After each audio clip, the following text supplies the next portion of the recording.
3교리고 사주의 일진사주 명리학 제2172강 시작하겠습니다. 오늘은 양력으로 2024년 10월 17일이고요. 음력으로는 2024년 9월 15일입니다. 오늘 명식은 갑진년, 갑술월, 갑인일이 되겠고요. 일진은 갑인이 되겠습니다.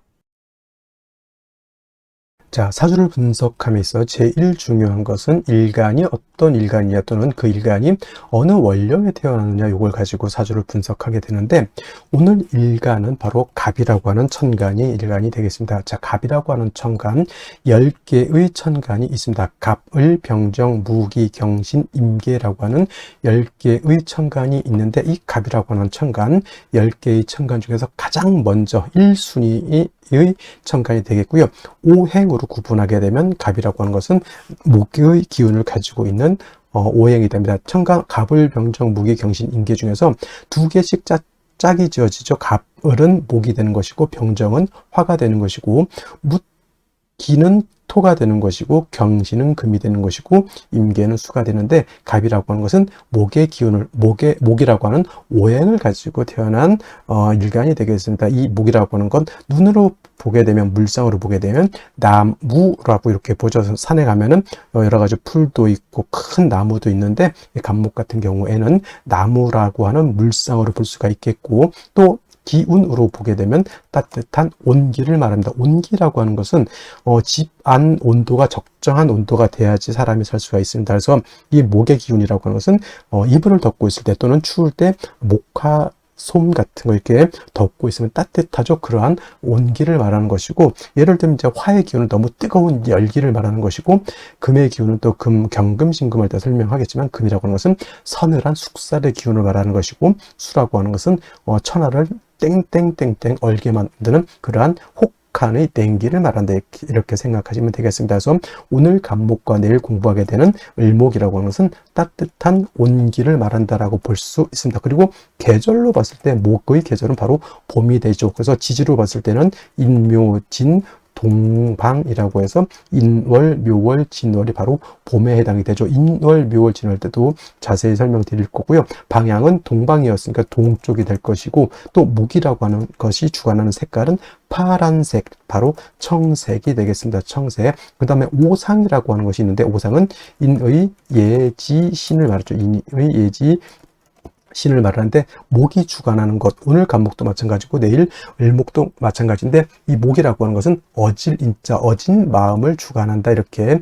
보시면 되겠습니다. 그래서 인을 주관하죠. 그래서 갑목 일간이라든가 을목 일간들은 바로 좀 측은지심, 남을 좀 이롭게 하고 남을 갖다가 이렇게 보듬어 주려고 하는 그러한 마음을 가지고 있는 것이 바로 목의 일간이 가지고 있는 특성이 된다. 하지만 사람이 항상 인자한 것도 좋지 못하죠. 왜냐하면 사람이 너무 인자하기만 하게 되면은 오히려 사람의 신뢰라든가 신의가 많이 떨어지게 됩니다. 왜냐하면 목이라고 하는 것이 토를 극하게 되면 토일 때 설명하겠지만 토라고 하는 것은 믿음이죠. 사람이 너무 인자해. 이 사람한테 다 인자하고 저 사람도 다 인자하고 모든 사람들 내가 다 포용해. 좋은 사람도 포용하고 나쁜 사람도 포용한다는 얘기죠. 그러면은 예를 들면은 나쁜 사람은 응당히 어떤 죄를 주거나 이래야 되는데 열심히 일한 사람하고 열심히 일하지 않고 이상한 나쁜 짓을 한 사람하고 똑같이 대한다라고 하면은 사람들 사이 어떤 그 사람에 대한 사람은 좋은 사람이 있겠지만은 그 사람에 대한 어떤 신망 같은 것은 많이 떨어진다라고 이렇게 볼 수 있는 것이죠. 그래서 목 일간인 사람들이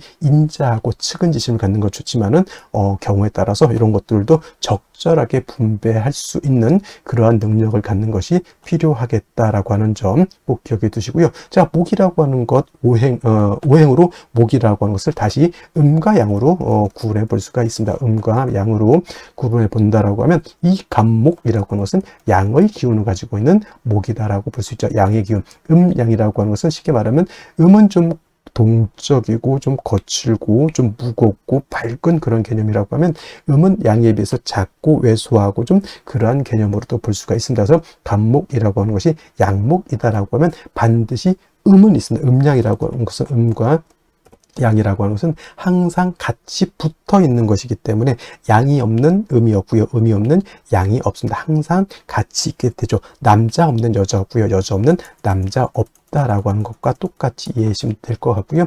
자, 간목이 양목이라고 하면 내일 공부하게 될 을목이라고 하는 것이 바로 음목이 되겠습니다. 음의 기운을 가지고 있는 목이 되죠. 뭐 어떤 차이가 있을까요? 자, 양목은 큰 나무입니다. 큰 전나무라든가 참나무라든가 이러한 그런 큰 나무를 말하는 것이고, 이러한 큰 나무, 그래서 우리가 표현할 땐 대림목이라고 해요. 산에 가게 되면 작은 풀도 있고 야생화 같은 것도 있지만 오동나무라든가 전나무, 참나무 같은 이러한 큰 나무가 있죠. 이런 나무들이 바로 이 간목의 성향을 가지고 있는 나무이고, 이러한 간목은 큰 나무, 즉 다 자란 성목이라고 하는 것은 나무가 다 자란 그런 나무를 말하죠. 그래서 간목의 특성은 단단하고 곱고 향천성이라고 하는 것이 있어 크게 자라는 나무이기 때문에 간목은 성목이 되면 뭘로 쓴다? 제목으로서, 동량시 목으로서의 용도가 있는 것이고, 간목의 쓰임이라고 하는 것은 바로 이 큰 나무를 베어다가 제목으로서 큰 배를 만들다거나 또는 큰 궁궐, 큰 사찰 같은 거, 옛날에는, 지금이야 이제 철골 구조를 많이 짓지만 옛날에는 큰 나무로서 거북선도 만들고 여러 가지 큰 건물은 이런 아름드리 큰 나무를 갖다 이렇게 만들었다고 하죠. 그래서 간목이라고 하는 것은 제목으로서 용도가 있게 되는데, 그 간목이 제목으로서의 용도가 있기 위해서는 뭐가 필요하다? 그 나무를 베어내야 되죠. 반드시 경금이라고 하는 톱이라든가 도끼라든가, 요즘 같으면 이제 전기톱 같은 걸로 이해했으면 좋겠습니다. 그래서 경금이 있어야지만 간목을 갖다가 작벌할 수 있고요. 정화가 있다라고 하면 정화가 경금을 단련해야지. 예를 들어서 톱이라든가 도끼 같은 것이 날카로워야 되는데 날카롭지 않고 무디다라고 하면 그걸로 큰 나무를 갖다 재련하기가 깔끔하게 재련할 수가 없죠. 우리 집 목공소라든가 이런데 목재소 같은 데 가게 되면 목수들이 항상 중시 여기는 게 있죠. 연장. 그래서 톱이라든가 대패라든가 큰 도끼 같은 거, 요즘은 전기톱 같은 거, 나를 항상 깔끔하게 시퍼렇게 날카롭게 만들어 놓죠. 그게 바로 정화로서 경금을 단련해야지만 경금의 간목을 깔끔하게 이렇게 단련할 수 있다라고 하는 것이 핵심이 되겠습니다. 그래서 간목이라고 하는 것은 경금과 정화로서 용신을 취용하는 것이 일반적임에 반해서 을목이라고 하는 음목이라고 하는 것은 간목이 대림목이다라고 봤을 때 을목은 어떤 목? 양류목이라고 해서 능수보들 같은 것 또는 화초 같은 개념으로 볼 수 있죠. 꽃을 피우는 화초입니다. 그래서 을목 같은 것을 배워다가 우리가 집을 짓거나 궁궐을 짓는 석가래라든가 대들보 같은 걸로 쓸 수가 없죠. 즉 을목은 동량지목으로 쓸 수가 없다라고 하는 것이고, 을목은 항상 꽃을 피우는 용도가 있다 이렇게 보는 거죠. 명령어로 목화통명에 이롭다라고 이렇게 표현하는데, 을목이라고 하는 것이 병화라든가 또는 정화 같은 것을 보게 되면 바로 이 목화통명이 돼서 을목이 아름다운 꽃을 피운다라고 이렇게 볼 수가 있는 것이고, 화만 있고 물이 없는 을목 화초는 말라 죽을 수밖에 없죠. 그래서 을목이라고 하는 것은 병화, 양화인 병화와 운수인 개수로서 배합을 하는 것이 기본적인 용신 배원법이다. 물론 병화 없을 때 정을 쓸 수 있고요. 을목이 계속 없을 때는 임수 쓸 수 있겠지만은 병화 개수가 가장 좋은 을목의 용신인 것이고, 간목은 말씀드렸던 것처럼 경금과 정화를 취용하는 것이 가장 이상적인 용신 취용법이다. 이것을 기본적으로 일간 간목의 특성을 안 연후에 월령과 대비해서 사주를 어떻게 배합하는 것이냐, 이거를 보면은 되겠습니다. 자, 다음으로 월령에 대해서 살펴보도록 하겠습니다. 월령이라고도 하고요. 월지라고도 합니다. 월지. 다음으로 월원이라고 이렇게 표현하기도 하는데, 월령, 월지 정도 용어 기억해 두시면 되겠고요. 월원이라든가 또는 제강이라고도 이제 이 자리를 표현하는데, 이 월령, 월지, 월원, 제강이라고 하는 것은 다 똑같은 말인데 월주의 지지를 말한다라고 하는 것. 네 지지가 있죠. 연지가 있고 월지가 있고 그다음에 일지가 있고 그다음에 시지가 있는데, 제일 중요한 것, 네 지지 중에서 중요한 것은 바로 이 월령이 된다라고 하는 것. 왜 그럴까요? 계절의 개념을 가지고 있는 것이 네 지지 중에서 바로 이 월지가 해당이 되는 것이고, 이 계절이라고 하는 것은 우리가 쉽게 말하면 추나 추동을 말하죠. 봄, 여름, 가을, 겨울을 말하는 것인데, 이 월령, 월지 안에는 왕세와 한열의 개념을 가지고 있다. 왕세라고 하는 것은 왕상, 휴수, 포태법으로 이렇게 배우죠. 왕상, 휴수, 사까지 이렇게 표현을 하고요. 그다음에 한열이라고 하는 것은 한난조습을 의미한다라고 해서 이 왕세라고 하는 것, 어떤 오행이 왕하냐 약하냐, 특히나 일간이 왕하냐 약하냐가 굉장히 중요하겠고요. 그다음에 한열, 한난조습이라고 하는 것은 사주가 뜨거운지 차가운지 건조한지 또는 습한지를 알아보는 것이 바로 이 원령을 통해서 우리가 알 수 있다. 그래서 이 원령이라고 하는 것은 일간 다음으로 중요한 그런 개념을 가지고 있는 그런 글자가 되는 것이다 라고 볼 수가 있겠고, 그 다음에 이 왕세라고 하는 것, 그 다음에 한열이라고 하는 것은 반드시 중화를 이루어야 된다. 중화라고 하는 것 것을 추상적으로 그냥 중화가 좋다. 물론 당연히 중화가 좋겠죠. 근데 무엇을 중화를 시키는지를 알아야 되는 겁니다. 그래서 명리학에서는 왕세와 한열이라고 하는 것을 중화시키는 것을 굉장히 중요하게 여긴다라고 하는 것이고, 그 다음에 지금 이제 술월이 되겠습니다. 원령으로는 술월이 되는 것이고, 그 다음에 이 술월이라고 하는 것은 절기로 봤을 때는 한로와 상강으로 이렇게 구분해 볼 수가 있다. 한로와 상강으로 이렇게 되어 있는데 중요한 것은 한로가 되어야지만 월이 어디에서 유월에서 지금 술월로 이렇게 전환이 된다라고 하는 것. 그리고 신유술월이라고 하는 세 개의 계절이 월이 있는데, 신유술월 모두 계절로는 가을이다. 신월은 우리가 초추라고 설명을 했고요. 그 다음에 유월은 중추라고 설명을 했고, 지금 설명하는 술월은 이제 모추라고도 하고요. 그 다음에 개추라고도 하고 만추라고도 합니다. 쉽게 말하면 늦 가을이 되는 것이고, 바로 이 술월이 다음 계절로 넘어갈 때는 입동으로 넘어가면서부터 해자축월이라고 하는 겨울로 넘어가는 것이다라는, 그래서 이제 신유술월 제가 설명할 때 항상 환절기가 된다. 환절기. 그래서 술월 같은 경우에는 가을에서 어디로? 겨울로 넘어가는 환절기가 된다. 그래서 술월 같은 경우에는 그 지장간에 정화라고 하는 것도 들어가 있지만은, 술토를 어떤 분들이 정화가 들어가 있으니까 온토, 따뜻한 토로 이렇게 생각하는데, 술월의 틀은 겨울과 맞닿아 있는 그런 계절이기 때문에 기후 자체는 굉장히 차갑고, 또 한 가지 중요한 것, 건조하다. 차갑고 건조한 것이 이 술월의 특징이 되겠습니다. 그래서 술토가 영활해지기 위해서, 용도가 있기 위해서는 반드시 따뜻해져야 되고요. 그 다음에 물이 있어줘야 되는 것이죠. 그래서 술월 같은 경우는 기본적으로 어느 일간이냐를 일단 막론하고, 병화라고 하는 것과 개수라고 하는 것으로서 일단은 술월의 기후를 갖다가 병화로 따뜻하게 해줘야 되는 것이고, 그 다음에 술월의 건조한 그런 기후를 갖다가 수가 있게 되면은 술토를 갖다가 윤택하게 만들 수 있게 되는 것은, 선생님 정화는 안 되겠습니까? 정화도 공력이 없지 않아 있지만은 기후를 조후하는 데 있어서는 병화가 월등한 그런 공력을 갖게 되는 것이고, 그 다음에 수 중에서도 임수도 있습니다만은 토를 윤택하게 하고 하는 것에는 개수보다는 임수가 상당한 공력을 가지고 있다, 이렇게 보시면 되겠습니다.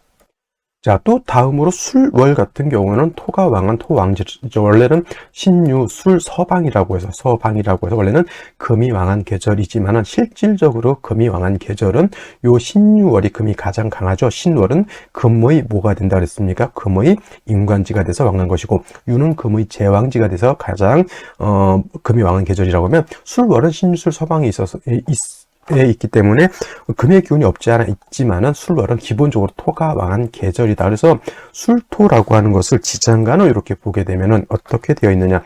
신금이라고 하는 것이 들어가 있고요. 그 다음에 정화라고 하는 것도 들어가 있고, 그 다음에 본기 무토라고 하는 것이 들어가 있죠. 그래서 진술, 충미, 토라고 하는 4개의 토는 지장간에 다 3개씩 들어가 있는데, 이 지장간 안에 들어가 있는 글자를 모두 쓸 수가 있다. 모두 쓸 수 있다라고 하는 뜻은 뭐냐면, 격으로도 치용할 수가 있겠고, 또는 용신으로도 사용할 수가 있다. 그래서 술 중에 있는 신금을 용신으로 쓸 수 있고요. 술 중에 있는 정화도 용신으로 쓸 수가 있겠고, 술 중에 있는 무토 당연히 용신으로 치용할 수 있다. 만약에 신금이라고 일간에 상관없이 신금이 천간에 투출되어 있다. 그러면 이 신금을 가지고 격을 잡습니다. 예를 들면 간목이다라고 하면 정관격이 되는 것이고, 임수라고 하면 정인격이 되는 것이고, 이렇게 본다라고 하는 것이죠. 그 다음에 정화 천간에 투출을 하게 되면 일단은 이걸 가지고 격을 잡는다라고 봅니다. 그래서 예를 들어서 일간이 간목이었다 그러면 상관격으로 보는 것이고, 임수라고 하면 제격으로 이렇게 볼 수가 있는 것이다. 그래서 그 지장간을 쓸 수 있다라고 하는 것은 격으로도 취용할 수 있고 용신으로도 취용할 수가 있다라고 하는 개념으로도 이렇게 보시면 되겠습니다. 그 다음에 또 한 가지 술월이 중요한 것. 술월은 그냥 여러분들 그냥 토라고만 생각하시면 안 되고요. 술월 같은 경우에는 인오술 화국을 형성할 수가 있겠죠. 인오술 화국. 그 다음에 뭐 지지로 진술, 축 및 토 등이 다시 많아질 수도 있습니다. 그리고 묘술 화도 될 수가 있겠죠. 그래서 단지 토만 왕한 것이다라는 생각을 버리시고요. 인오술 화국이 되면 술월이라고 하더라도 화가 왕한 기운을 띠게 되는 것이고, 토가 진술축묘월에 토가 다시 많게 되면 그야말로 토왕절에 토가 다시 토가 이제 왕해지는 것, 묘술 합화도 될 수 있다라고 하는 것. 그다음에 또 한 가지 신유 술방합도 형성할 수 있다. 그래서 술월에 이 토가 왕하지만 뭐 예를 들어서 신금이 이렇게 지지 신금이 이렇게 있다거나 또는 뭐 신유금이 또 있다던가 이렇게 하게 되면 금이 다시 왕해진다라고 하는 것. 그래서 진술축미월은 그냥 단순히 토가 왕하다 이렇게 보시지 말고요. 이 월령하고 타 지지가 어떻게 결합을 하느냐에 따라서 보다 금이 왕해질 수도 있고 수가 왕해질 수도 있고 토가 왕해질 수도 있고 목이 왕해질 수도 있다서 변화가 굉장히 많다. 여기까지 여러분들 생각해 두시면 되겠습니다.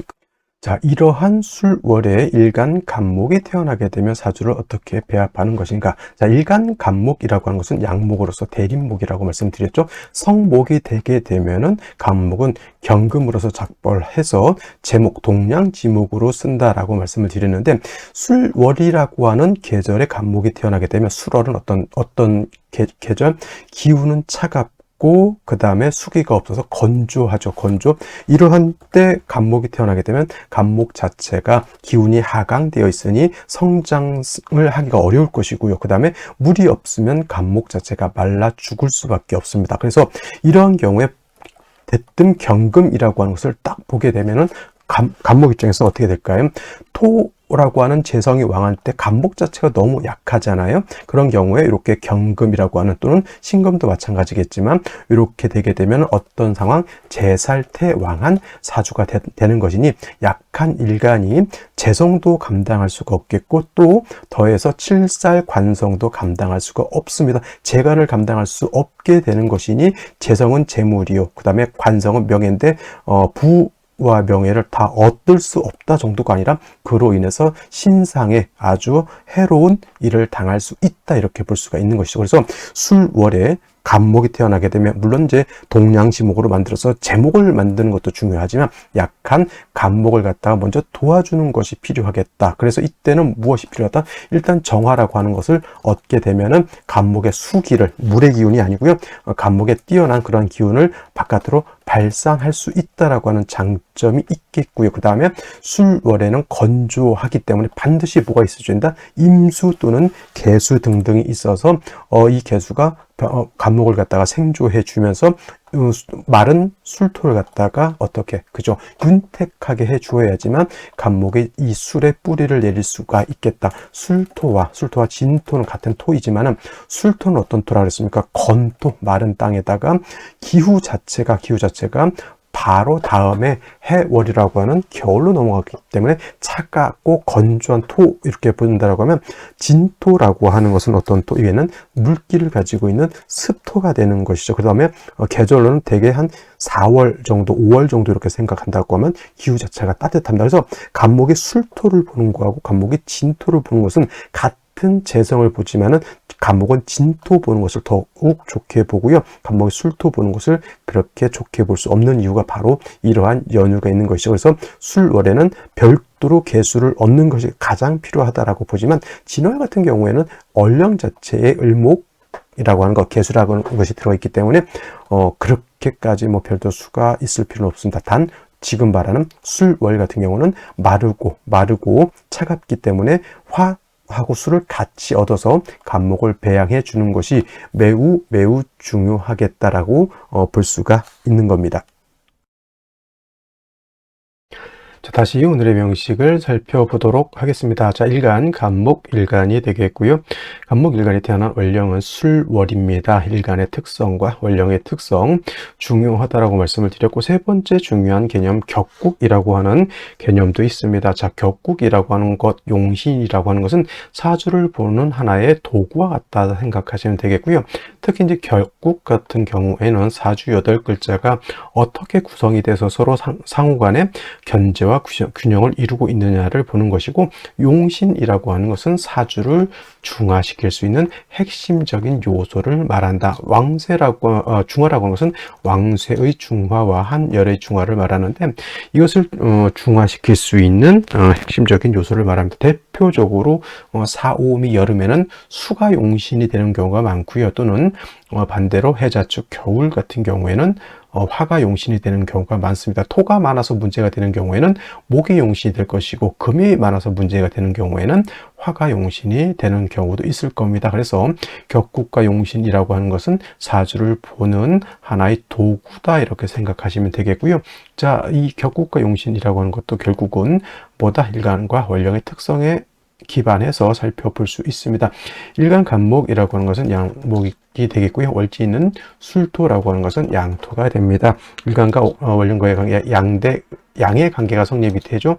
양목이 양토를 봤는데, 목은 토를 보게 되면 목극토 하게 되죠. 목은 토를 극하고자 합니다. 이거는 내가 간목인 내가 월지 있는 술토를 극하죠. 내가 극하는 것이다 라고 해서 악극자라고 하고, 악극자 재성이라고 표현합니다. 참고로 내가 극하는 것이 있으면 나를 극하는 것이 있었습니다. 이거는 극아자라고 하고요.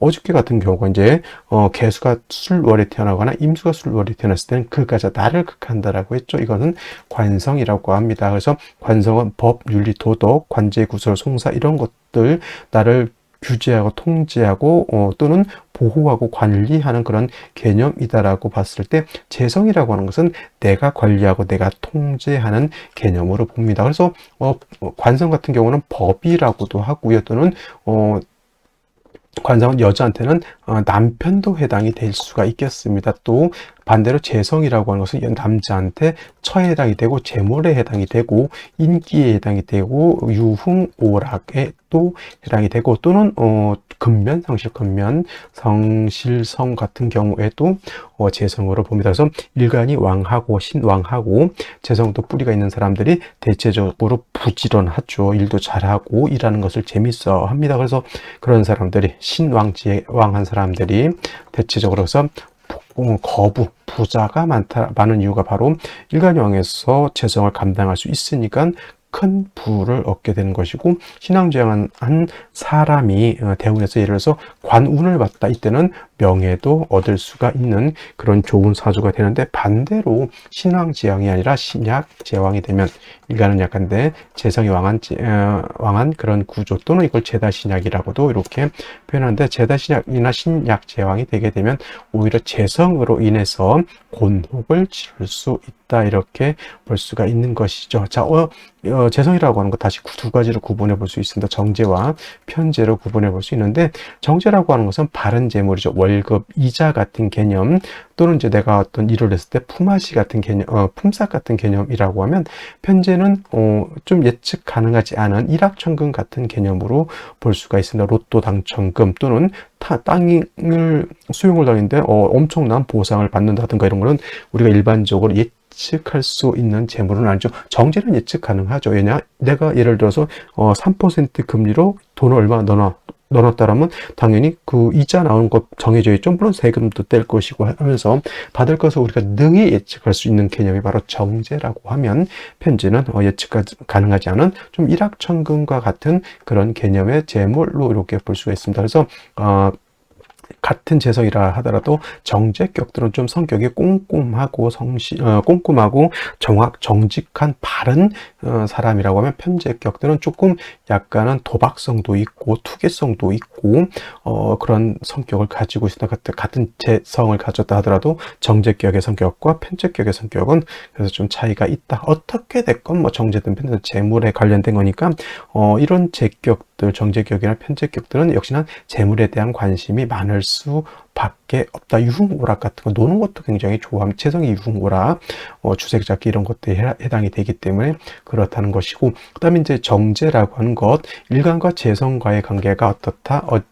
음대 양의 관계들은 양대 음의 관계가 성립이 되면 정제가 되는 것이고, 편제라고 하는 것은 오늘처럼 일간과 재성과의 관계가 양대 양의 관계 또는 음대 음의 관계가 성립이 되면 편제가 되는 것인데, 오늘 같은 경우는 양대 양, 양복 양토를 받기 때문에 편제 격이 된다. 단 중요한 것, 목은 술월에 약한데 상대적으로 술월은 토가 왕한 계절이 되겠습니다. 그래서 신약 제왕 또는 제다 신약한 사주라고 확정적으로 말할 수는 없죠. 사주가 어떻게 구성되어야 되느냐에 따라서 달라질 수 있으니, 이러한 뉘앙스가 있으니 일간이 약하고 재성이 왕한 뉘앙스가 있으니, 이런 경우에는 반드시 인성이라든가 비경겁제가 있어서 일간을 도와줘야 된다. 이렇게 보시면 되겠고요. 또 격을 볼 때 술월이라고 하는 것 지장간이 있습니다. 뭐가 있습니까? 신금이 있고요. 정화가 있고요. 무토본기가 있는데, 만약에 신금이라고 하는 것이 천간에 투출하게 되면 이거는 정제격이 아니라 정관격이 되는데, 일간이 약하고 재성이 약하니까 약한 일간이 재관을 감당하기가 어려운 사주가 되는 것이고, 그 다음에 정화가 투출되어 있으면 이거는 상관격인데, 역시나 그 상관이 토를 생하는 것이긴 하지만 이런 경우에는 이제 설기태과한 그런 구조의 문제가 되겠습니다. 그래서 수월의 간목이 예를 들어서 정관격이 됐든 상관격이 됐든 또는 편제격이 됐던 일간이 약한 것이 문제가 되는 것이다. 그리고 술월이라고 하는 것은 토가 왕한 계절이면서 건조하고 기운 자체는 하강에서 굉장히 춥죠. 그래서 명유사에 간목이 술월이 되면 쪼잔하다 이렇게 표현해요. 우리 사람들 에이 저런 쪼잔한 사람 같으니라고 이렇게 하잖아요. 쪼잔이 뭐야? 마르고 쇠약한 것을 쪼잔하다 이렇게 표현하는 거예요. 그래서 술월에 간목이 태어나게 되면 인성과 비경겁제 중에서 먼저 뭐가 필요하다?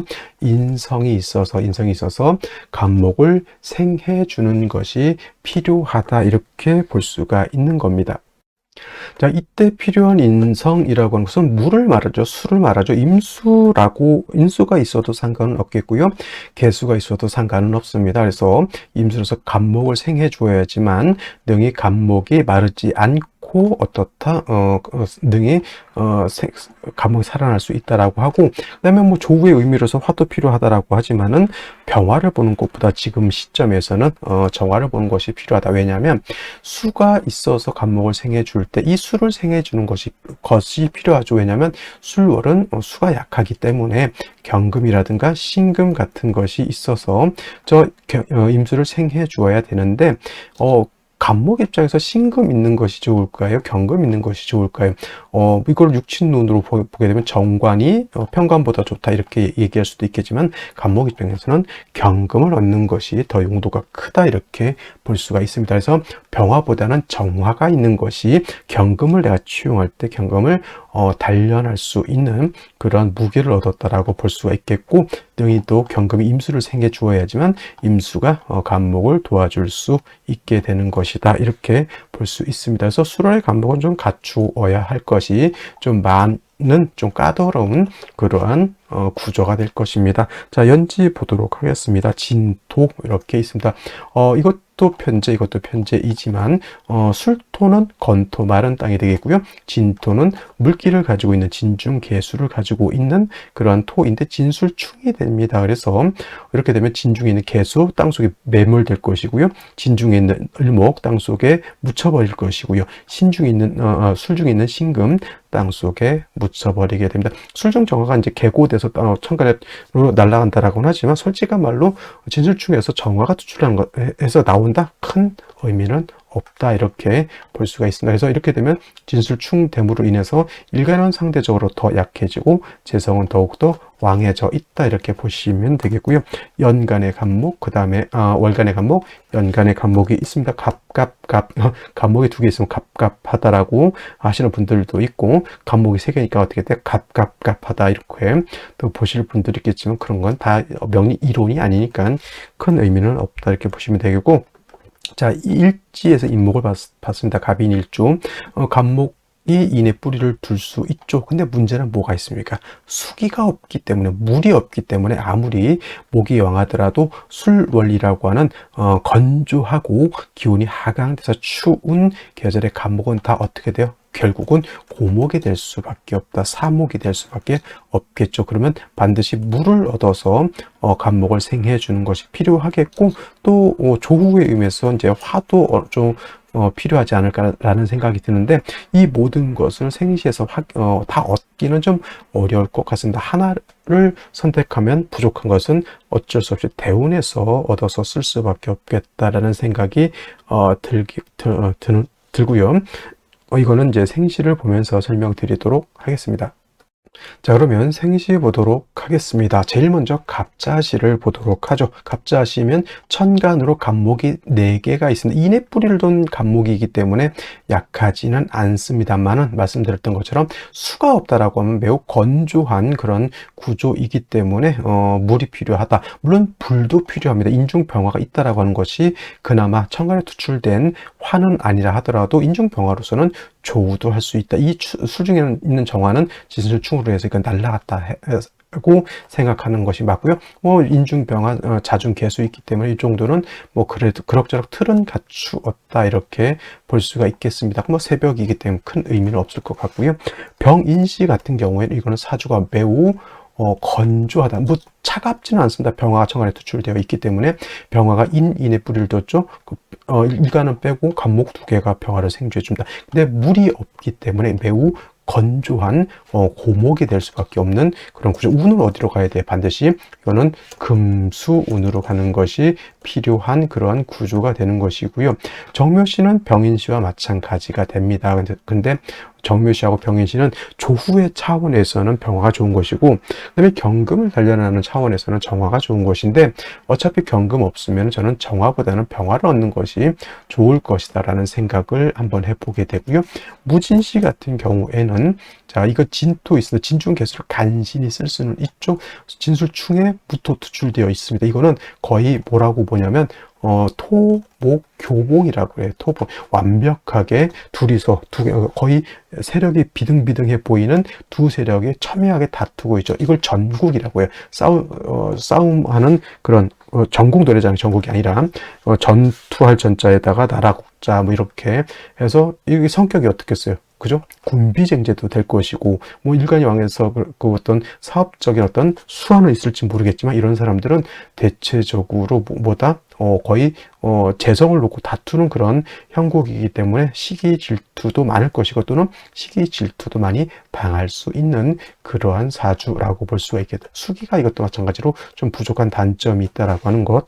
그다음에 기사시 같은 경우에도 역시나 수가 부족합니다. 진술충해서 진중개수는 없다 생각하시면 되겠고요. 갑목세계가 기토 하나를 놓고 이렇게 또 군비쟁제까지 하고 있는데, 물이 없으니 어떻게 돼요? 그죠? 건조한 땅을 갖다가 서로 간에 나눠 먹겠다고 하지만, 물이 없으면 나무는 죽을 수밖에 없겠다라고 하는 것. 경호시 같은 경우에는 이거는 어떻게 돼요? 인호술 화구까지 되네. 근데 진술충이 되기 때문에 인호술 화구까지는 좀 어렵다 하더라도 인호 반합 정도는 볼 수가 있습니다. 경금이 있다 손치더라도, 경금이 있어서 이게 습해지는 건 아니죠. 물이 있어야 습해지는 것이기 때문에 이것도 건조한 것, 금수운으로 가는 것이 필요한 그런 구조인데, 자, 물을 얻을 수 있는 생시가 이제 나오죠. 임신시. 임신시가 되게 되면 신의 뿌리를 든 임수가 천간에 투출돼서 임수가 갑목을 생겨주죠. 물론 화가 부족한 단점이 없지 않아 있지만은, 이거는 운에서 화운을 만나면 큰 문제가 되지 않지만, 임신시 같은 경우에는 뭐가 문제다? 인신충이 되기 때문에 갑목의 뿌리인 임목을 손상하는 것이 매우 좋지 못하고, 인신충이 됨으로 인해서 임수의 뿌리도 날아가고 목의 뿌리도 날아가는 그러한 좀 문제가 있다, 이렇게 볼 수가 있겠고, 그다음에 개유시 같은 경우에는 조금 원래는 인신충만 되지 않았다고 하면 임신시를 선택하는 것도 좋겠지만은, 이건 인신충 때문에 안 되는 거고, 개유시 같은 경우에는 요 유의 생을 받는 개수가 천간에 투출되어 있죠. 그래서 이런 경우에는 인중병화, 투출되지 않은 병화이긴 하지만 이걸로 조우를 하고 개수로서 목을 이렇게 생해주는 구조는 제가 봤을 때는 나쁘지 않고 오늘 같은 경우는 좋은 그런 구조의 생시라고 볼 수 있겠고요. 그 다음에 을해시 같은 경우에는 인해한복해서 수를 얻었지만은 수가 좀 부족한 단점이 없잖아 있다, 이렇게 볼 수가 있습니다. 그래서 목화운 갔을 때는 차라리 을해보다는 개유시가 좀 낫다라는 생각을 해요. 그래서 제가 봤을 때는 3주까지만 놓고 봤을 때 토가 너무 많고 인성인 수가 부족하기 때문에 수를 얻을 수 있는 생시를 얻는 것이 필요한데, 대체적으로 보면 갑자시, 임신, 개유시, 을해시 이렇게 볼 수 있는데, 임신시는 인신충, 을해시는 인해한복 이렇게 되기 때문에 수가 좀 부족한 단점.